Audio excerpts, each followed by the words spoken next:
How I shot my first short film on 16mm Part 2. If you have an issue with strobes, this might not be the video for you. Finally, the shoot arrived. We headed out to this forest area early in the morning, like 6 a.m. early. The night before and morning of, all of my extras except for one dropped out, so I asked my first AD to get in a tree and be one of the corpses. The only thing funnier than the image of my AD pretending to be dead in a tree as we went hours behind schedule waiting for enough sunlight to shoot on our 50 ISO film was when we got the film scans back from the lab and realized you can't see him at all. A fun quirk of the battery on this particular camera was that if you didn't charge it enough or charged it for too long, it wouldn't be up to speed.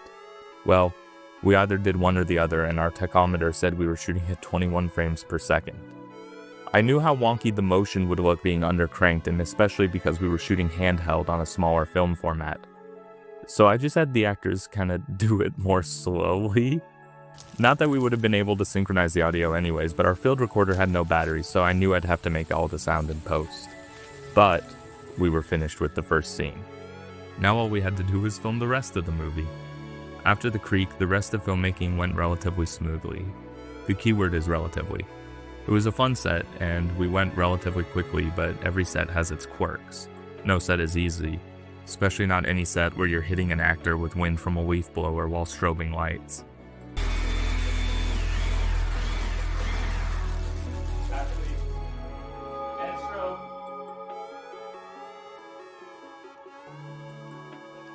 But because of the amount of pre-production you have to do when you're working on film, and because I knew what I wanted, it was the smoothest set I've ever been on. That's all for part 2. Be sure to stick around for part 3 to learn how much this movie cost.